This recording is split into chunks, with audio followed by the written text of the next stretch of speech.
Ah bah alors la première photo, justement, je trouve que c'est une des photos qui nous perd sur l'échelle. En fait, si on n'avait pas ce petit avion dans le ciel, on n'aurait aucune notion de l'échelle, puisque là, en termes de composition de façade, on est un petit peu perdu, en fait. C'est tellement un petit morceau d'un bâtiment qu'on ne sait pas vraiment où on est. Moi, en fait, cette photo, elle me rappelle une autre photo qui est, j'ai envie de dire, tristement célèbre, parce que c'est la photo qui s'appelle Falling Man de Richard Drew, qui est une photo d'un homme qui se jette des tours au moment du 11 septembre, et qui repose en fait sur ce principe-là de la verticalité des tours et des lignes sur l'architecture de la tour. Et donc c'est vrai que ça me rappelle pas mal ça. On a aussi cette idée de quelque chose de très éphémère, parce que là on n'a pas l'homme qui tombe, mais on a l'avion qui passe. Et en fait, cet avion, finalement, il me rappelle pratiquement une étoile filante. C'est vrai, on a un peu cette dimension poétique-là de la chose qui arrive pour un tout petit instant et qui disparaît immédiatement après. D'une certaine manière, j'ai un peu l'impression que ce bâtiment-là, il est traité comme un portrait. Tu sais, dans les portraits de personnages importants, on les prend un peu comme ça, d'en dessous en contre-plongée avec de la lumière derrière eux pour les faire paraître plus importants. Tout à fait. Et dans la manière dont il occupe l'espace aussi, parce que là, il n'est pas complètement droit, c'est une ligne légèrement penchée qu'on voit, un peu comme on pourrait avoir un portrait de 3/4 ou quelque chose comme ça, avec une formation un peu pyramidale. Puis alors, c'est assez beau parce qu'il y a quelque chose d'assez géométrique.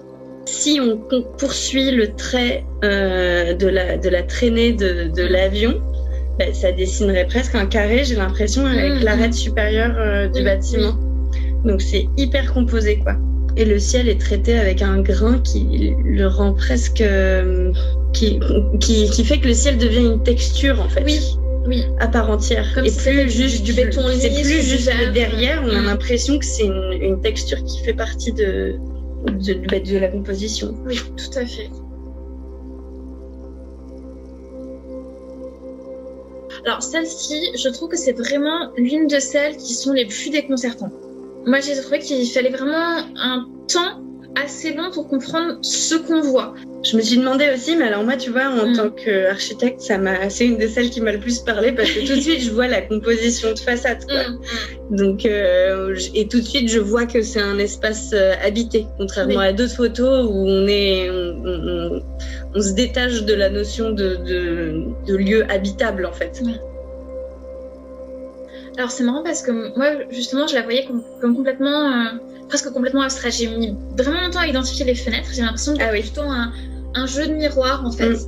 Et donc toi tu vas imaginer derrière la vie et du coup réinjecter de l'utile du fonctionnel. Alors que moi j'étais vraiment purement sur le plan esthétique juste d'un jeu de lumière entre la manière dont elle va se réfléchir sur la façade. On voit qu'il y a une différence. D'ailleurs, une partie de la façade qui est plus claire que l'autre, et la manière dont elle va se réfléchir sur les fenêtres. Alors moi, ce que je trouve très déconcertant, en fait, c'est que oui, je vois de la vie parce que je vois les fenêtres, mais ce qui est la manière dont est composée l'image, de fait, ça reste un peu mystérieux, ces deux zones plus noires, mais en fait, je trouve qu'elles rendent compte d'une autre perspective.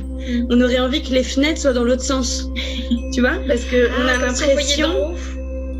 Même pas d'en haut. Moi, j'ai l'impression qu'on voit de côté et que ce qui est à gauche de l'image, c'est ce qui est le plus proche et que la perspective est fuyante vers la droite et que donc les fenêtres devraient être dans l'autre sens.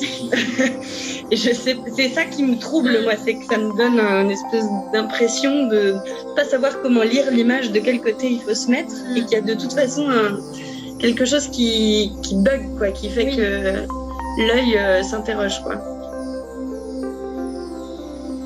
Je me demande comment le photographe a fait, en fait, parce que je l'imagine se tordre, s'accroupir et se plier deux fois en deux dans deux sens différents pour prendre la photo, mais en effet, ce noir autour, c'est assez énigmatique.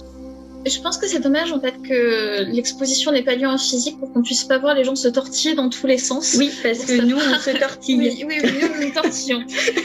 Mais après, là, on retrouve cette idée de beauté suspendue. Oui, c'est un un espace qui est finalement hors de l'espace parce qu'on ne sait pas le resituer et qui paraît complètement isolé en fait. C'est un morceau de décor urbain soustrait à son environnement et qui est pris purement pour sa dimension esthétique pour le coup.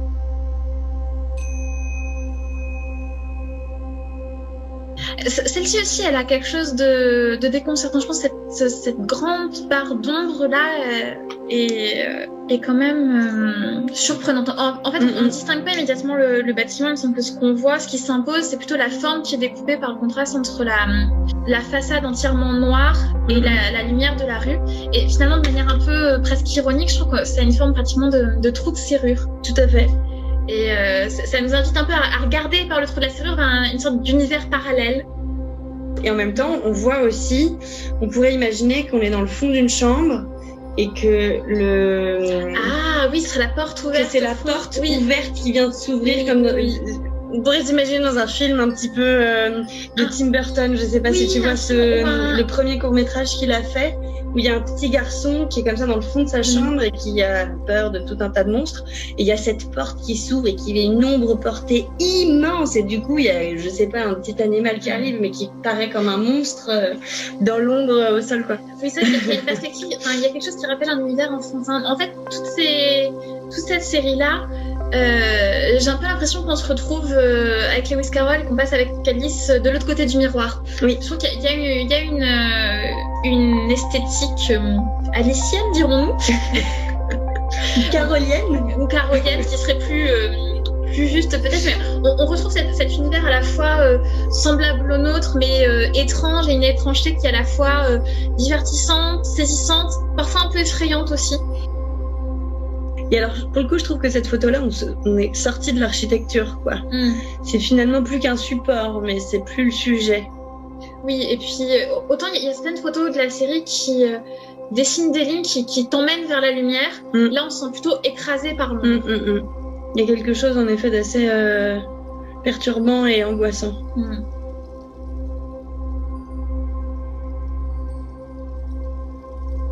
Donc on a ces débords de balcon et en même temps la perspective fait que on est de nouveau un petit peu troublé en termes d'échelle, j'ai l'impression. Moi, j'ai l'impression que c'est vraiment une photo de l'entre-deux, parce que là la façade est immédiatement identifiable en tant que telle. Et on a cet aspect-là où voilà, on voit la vie sur les balcons, on voit qu'il y a des différences, des aménagements divers. J'aurais bien aimé qu'on voit, tu vois, un étendage à linge, un truc comme ça, mais je crois pas. Oui, bon. Mais on voit quand même qu'il y a des gens qui ont obstrué leur garde-corps à certains endroits, ou qu'il y a peut-être des cartons entreposés devant les garde-corps. Ouais. Donc d'un côté, il y a ce côté-là qui est tout à fait identifiable comme tel, et en même temps, tu as cette espèce de régularité surhumaine, surnaturelle, mathématique de l'ombre portée par les balcons, qui du coup te ramène dans cet univers-là esthétique, symétrique, abstrait. Tout à fait. Finalement, on parlait entre nous avant de décider d'un apprentissage, d'une éducation du regard. C'est peut-être celle qui nous le dit le plus, celle-ci, que c'est finalement ce qui compte, c'est juste la manière dont on regarde et ce à quoi on veut bien prêter attention. Ce qui est assez beau, c'est que finalement, la partie la plus foncée sur la façade se confond avec le ciel. Oui. Et en fait, j'ai l'impression qu'elle fait un peu l'inverse des images précédentes, parce que pour le coup, on voit tout de suite l'architecture, et au fur et à mesure de la regarder, on se demande si c'est une illusion, et on se détache de l'espace construit, et on se demande finalement qu'est-ce que c'est que cette image avec ces espèces de grosses dents au milieu, quoi. Oui, il y a une essai de fondu, en fait. Ouais. On peut aller du plus réel au moins réel, et en sens inverse aussi. Et alors que c'est une des photos qui est finalement le moins tarabiscoté, entre guillemets, dans le sens où on est face à une façade. Ça, c'est quelque chose qu'on pourrait, pas de manière aussi contrastée, mais c'est quelque chose qu'on peut voir dans l'espace public quand on se promène dans une ville. C'est quand même un point de vue qui nous parle un peu plus.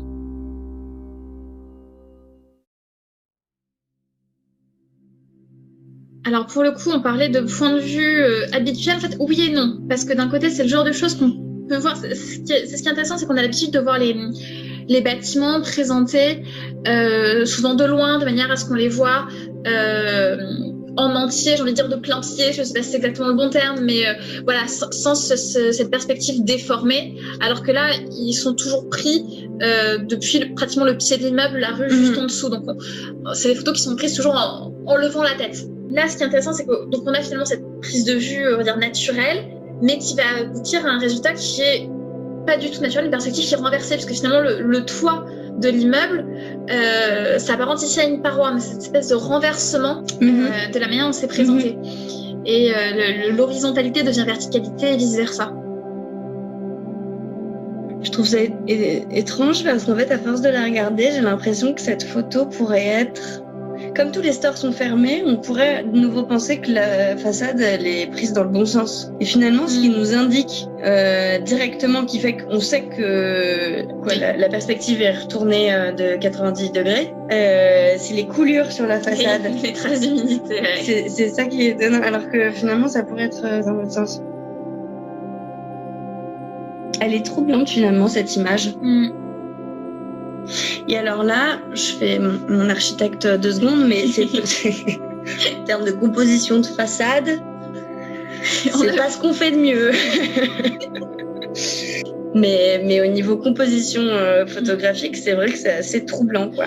Finalement, c'est aussi quelque chose que je trouve intéressant dans cette série-là, c'est que finalement, voilà, il y a quand même cette idée de mise en valeur de l'architecture, mais c'est pour la plupart des photos, c'est pas de l'architecture de grand architecte, c'est pas les gratte-ciel à je ne sais combien de millions, c'est des bâtiments très classiques. On peut même se demander s'il n'y a pas des HLM dans le lot, et pourtant on arrive à nous faire voir ce que ça peut avoir de beau et d'esthétique. Donc ça, c'est quand même plutôt intéressant.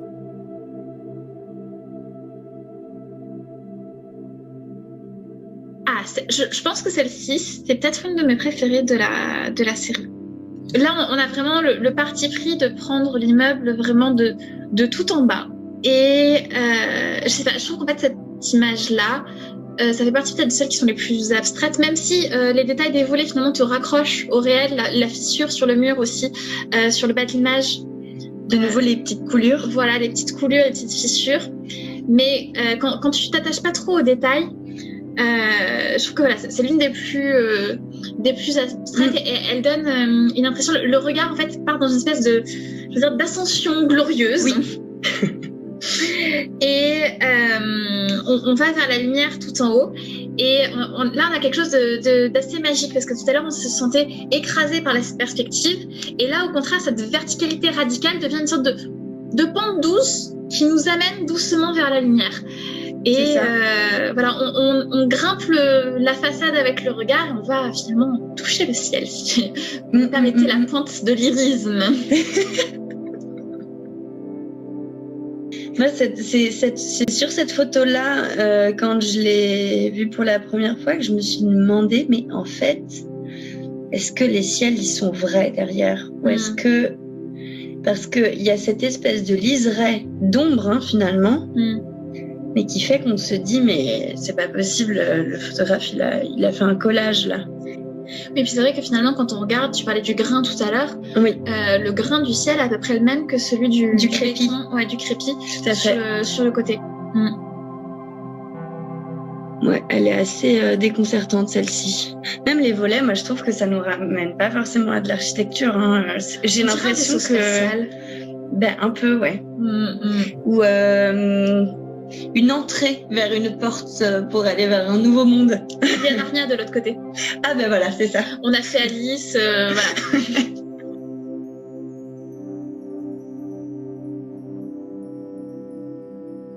Alors, celle-ci, je trouve que c'est intéressant quand on a vu les photos des salles précédentes, parce que finalement, ici, il applique aux immeubles le traitement qu'il applique habituellement aux humains. Avec ce jeu sur les reflets, sur les ombres, parce que finalement, ce qu'on voit vraiment, c'est une façade et puis une autre façade derrière, mais sur laquelle on a l'ombre portée des balcons. Et donc, on retrouve cette idée de voir le réel à travers des jeux d'ombre et de reflets, comme si finalement le beau ne se regardait pas en face et demandait à être magnifié par des surfaces réfléchissantes qui peuvent être des façades d'immeubles, mais aussi surfaces réfléchissantes, j'ai envie de penser aussi à l'objectif photographique. Moi, je la trouve extrêmement belle, celle-là. Oui. Je trouve que c'est une des plus belles. Finalement, c'est une des moins contrastées. Et en même temps, c'est pas parce qu'elle est moins contrastée qu'on la comprend beaucoup mieux. C'est vrai qu'il y a il y a ces ombres de balcon qui nous ramènent directement au réel. Et là, c'est là qu'on a le ciel le plus ciel, entre guillemets, le plus céleste, du coup, parce qu'on a un petit peu de nuages, quoi. Ça rapproche cette photo de la toute première où on avait un avion et une traînée de fumée d'avion qui nous ramenait au réel du ciel, mais sinon dans les autres photos, je trouve que les ciels sont au niveau des textures à part entière, quoi. Finalement, le contraste, on a une lumière qui est beaucoup plus douce, et donc on est sur une dimension plus poétique. On est moins dans les émotions fortes, en fait. Oui, c'est plus onirique, plus doux. Tout à fait. Que quand il y a beaucoup de noir contrasté comme ça fait c'est un petit peu plus effrayant. Oui, on est moins dans un sentiment de sublime, un peu plus dans le pittoresque. C'est moins radical, quoi. Voilà, tout à fait.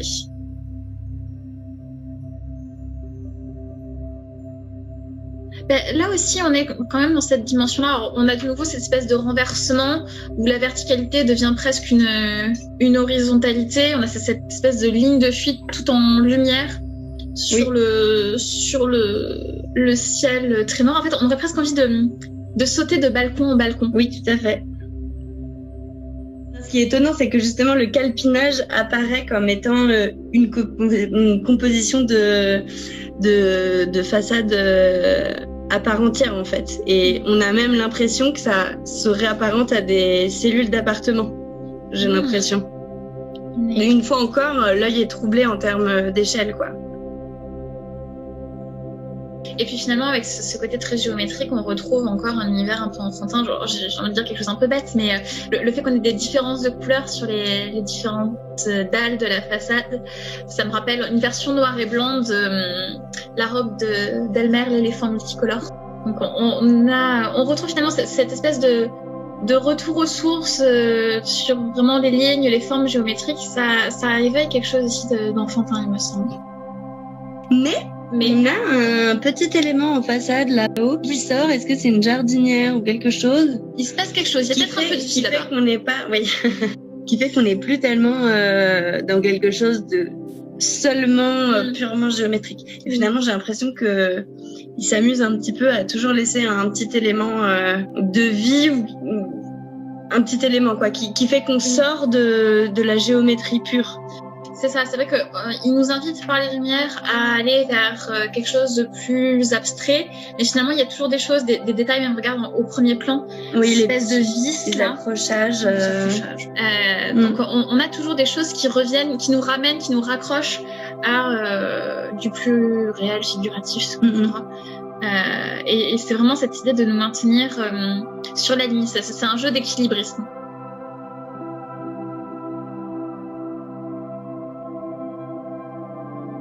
Maintenant qu'on a vu les autres, on se doute que ces grands éléments blancs sont verticaux dans la réalité. Oui. Mais on ne sait pas bien à quelle échelle. Alors il y a ce débord de toiture en haut qui me ferait penser que c'est quand même assez important en termes de mesure, quoi. Qu'il y a finalement peut-être trois éléments de toiture en tout cas différents. Donc c'est peut-être assez grand. Mais là, pour le coup, c'est compliqué à lire. On se rend pas bien compte.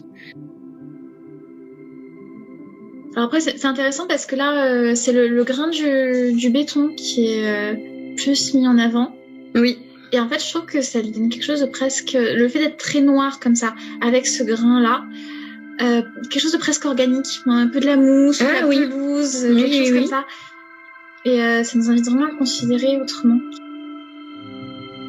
Puis en fait, ces grandes lignes blanches qui font comme des rayons, si on prend du recul, on pourrait presque y voir, tu sais, les rayons d'une grande roue. Les rayons d'une grande roue. Ah, je crois que je vois ce que tu veux dire. Ouais, tu vois, les lignes qui se rejoignent au centre. Parce que avec la perspective, on a cette idée cette impression que les lignes se rejoignent tout à fait. au centre. Ça pourrait être comme les rayons d'une grande roue qui nous invite à nous imaginer en fait parcourir l'image comme si on allait faire le tour. C'est assez troublant. Bah alors là, on est complètement dans la déconstruction de l'élément architectural. On est un petit peu perdu, quoi. Mais je pense que c'est la volonté du photographe. Donc, il a réussi son coup. Nous sommes perdus.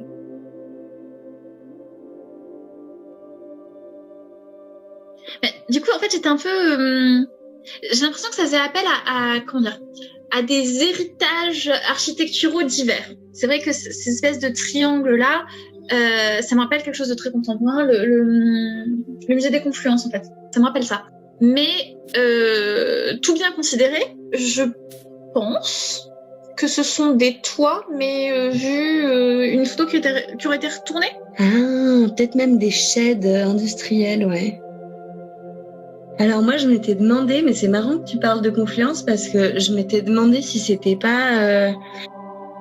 je pensais que c'était un bâtiment de Kengokuma, qui est à Confluence et dont la façade est complètement composée comme ça, un peu comme un pliage.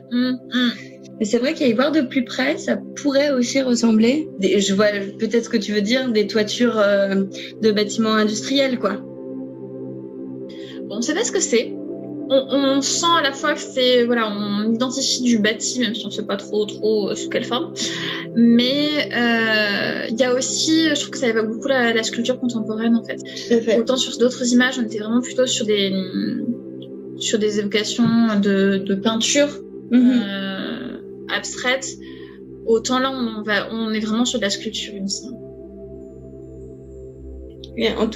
Pour revenir quand même, parce que depuis le début, on se rapproche un peu d'un imaginaire fantastique où on a plein de références, mais là, moi, je vois un petit peu un espèce de monstre, ou une espèce de grenouille en origami. Il y a de nouveau quelque chose d'un petit peu monstrueux, enfantin qu'on pourrait voir se dégager, quoi. Oui, ou alors partir dans les univers plus de science-fiction avec ce métal là qui va être très lié à un univers un peu futuriste, un peu inquiétant aussi, à la fois fascinant et inquiétant. Puis on a quand même un très beau travail sur les gris. On est moins sur le noir ici. C'est vrai, de nouveau, on est moins sur le noir, mais on est plus sur des contrastes par rapport à la photo avec les ombres des balcons. Et il y a un travail de gris qui est assez magnifique en fait.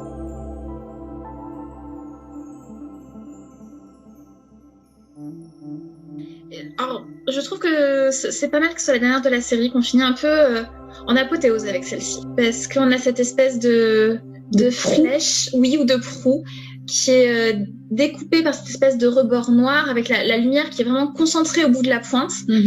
Et finalement, je trouve qu'elle résume assez bien l'esprit de la série.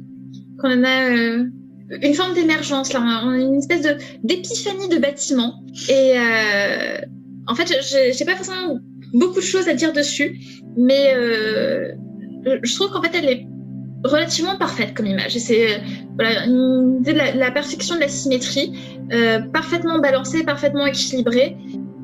Il y a de nouveau cette histoire de jeu de perspective, de jeu d'échelle. Alors, si ça se trouve, c'est juste un muret. Si ça se trouve, c'est quelque chose de beaucoup plus grand. Et de nouveau, moi, je vois plusieurs perspectives, quoi. Et cette arête semble évidemment venir vers nous, mais on pourrait la voir à l'inverse comme un creux aussi. Et comme finalement, je te parle de proue de bateau. Moi, je m'imagine être dans l'océan. Oui, on a l'impression de l'avoir et voir et être un petit poisson au-dessus d'une immense proue. Mais on peut aussi imaginer qu'on est dans le ciel et qu'on voit l'intérieur d'une barque. Oui, c'est vrai. On peut la dire dans l'autre sens. Et là, de nouveau, on retrouve ce ciel avec une texture très, très... beaucoup plus uniforme et sans aucun élément d'échelle, quoi, qui nous indique ce qu'il en est. En même temps, le grain du béton semble tellement précis que j'ai l'impression qu'on est tout près. Et c'est vrai que le fait que notre regard soit vraiment guidé vers cette pointe, presque au centre, mais pas tout à fait... on a de nouveau vraiment, je trouve que la beauté de la photo repose en cette idée d'un instant, d'un point précis, d'une suspension, quelque chose d'infime, mais dans lequel on va trouver toute la beauté. Et de nouveau, on a cette impression de pouvoir pratiquement marcher sur une ligne à la manière d'un... Funambule. Funambule, merci. Voilà, je trouve que c'est une série qui invite au funambulisme urbain. Donc, avec toutes les mentions habituelles. C'est une série qui exprime une certaine finesse de regard, quand même. Tout à fait, oui. Et c'est vraiment, ça nous invite à nous réapproprier l'espace urbain, finalement. On a tendance à ne plus regarder. Bien sûr. Et là, ça nous invite à y redécouvrir le beau, finalement, à réenchanter la ville.